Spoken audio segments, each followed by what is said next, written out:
Hi guys, नमस्कार सभी को। अभी क्रेडल के सेटअप के बारे में बताया जाएगा। क्रेडल का जो ऑपरेशन होता है वो टॉप में काउंटर रेट और उसके फ्रेम बॉडी पार्ट्स कैसे फिट किए जाते हैं। फिर आप फ्रंट से उसका ऑपरेशन देखोगे, फिर ऑपरेशन के लिए भी फ्रंट से डिटेल सारी चीज़ें बताई गई है और ध्यान से देखिए। कितना है हमें मिनिमम चाहिए इस पे 40। जैसे ये 6 का डाल रखे हैं, इसमें मिनिमम 5 होने चाहिए, 5 से कम नहीं होने चाहिए एक तरफ से। जैसे अभी 6 है, 1 2 3 4 5 6, ठीक है। ये मिनिमम 5 से कम नहीं होने चाहिए कभी भी। किसी भी क्रेडल पे चढ़ने से पहले आपको ये पता होना चाहिए कि उसमें काउंटर वेट पूरा डला है या नहीं डला है।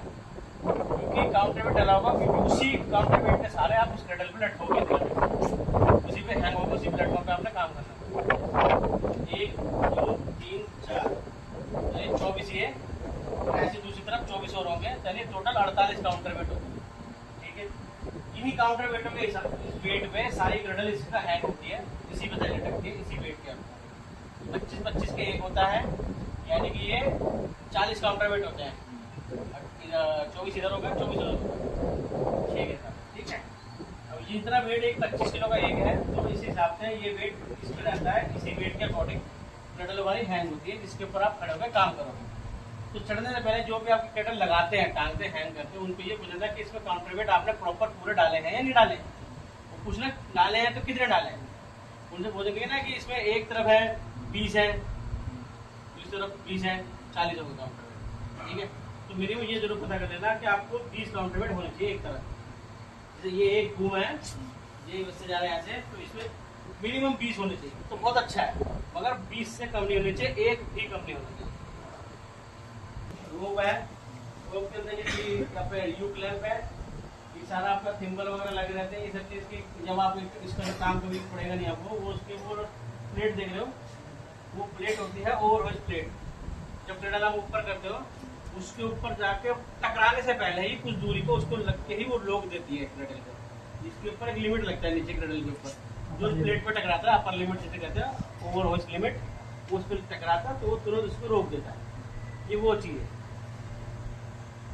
है जिससे आपको ये पता है कि बहुत स्ट्रॉन्ग जगह पे बंधी हुई है, और ऐसी जगह बंधी है और इतनी अच्छी मजबूती से बंधी है कि इसका खुलने में मतलब कोई खोलेगा तो ही खुलेगी, अदरवाइज ऐसे नहीं खुलेगी। उसकी कंडीशन चेक कर लेना, कहीं से कटी फटी ना हो, सब तरीके से सब चीज बढ़िया होनी चाहिए उसकी, क्योंकि उसी के सहारे आपका डिसेंडर लाइफलाइन आपकी जैकेट उसके ऊपर लगेगी।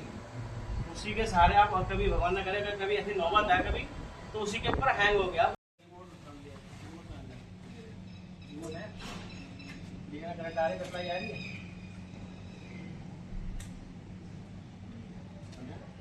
दिखा, आरसीसी भी ऊपर करो।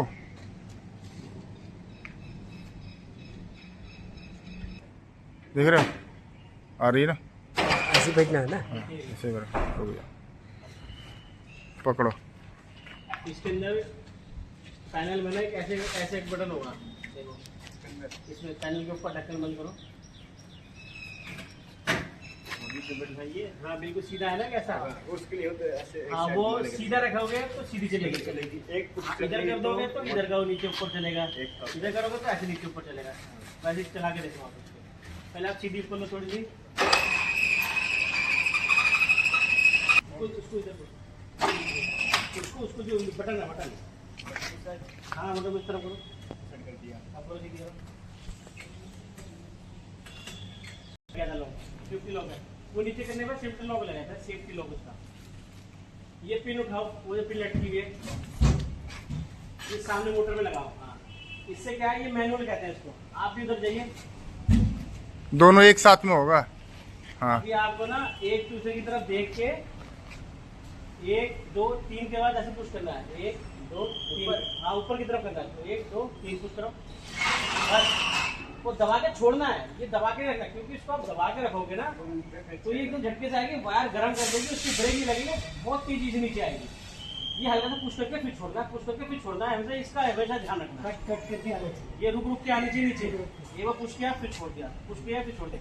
अगर दबा के रखोगे ना तो उसकी जो ब्रेक पैड है वो गर्म हो जाएगी, गर्म होने की वजह से वो सरफेस पे पकड़ नहीं बनाएंगे और स्लिप हो जाएगी, वो नीचे गिर जाएगी। उसको पुश करके फिर छोड़ना है, ठीक है। आप आ जाइए। ठीक है साहब। दो चीज आपको याद रखनी है। एक तो जब रिमोट दो मेरे को, जब आप रिमोट कभी कभी चाहते हो ना पूरी डायरेक्ट हो जाती है, तो आपको छलांग नहीं लगाना, देखना नहीं। ये सडनली जैसे करेगा ये मारना, ये मारने के बाद बहुत लोग मैं देखा हूँ यहाँ पे काम करते करते ये सब खींचते खूब जोर से, हल्का सा घुमाओगे थोड़ा सा ऐसा करोगे तो डिफिकल्ट लगेगी थोड़ा सा, मेरे को भी दिक्कत आती होगी। ऊपर आ गई, तो देखो ऊपर आ गई, ऊपर आ जाने के बाद जैसे ही चालू करोगे फिर आ जाएगी। लेकिन तुम सोचोगे कि ये प्रेस दाब दिया, अरे यार रुक तो गई, अब वो नीचे नहीं आ रही है, तब छेड़छाड़ नहीं करना। ये इमरजेंसी को हटाओगे, इसको अनलॉक करो, अनलॉक करो, ये डाउन आ जाएगा। ये काम यूज करना, इसमें एक यहाँ पे इमरजेंसी बटन है, एक वहाँ पे इमरजेंसी बटन है, ये बस दो काम कर रहे हैं, ठीक ना।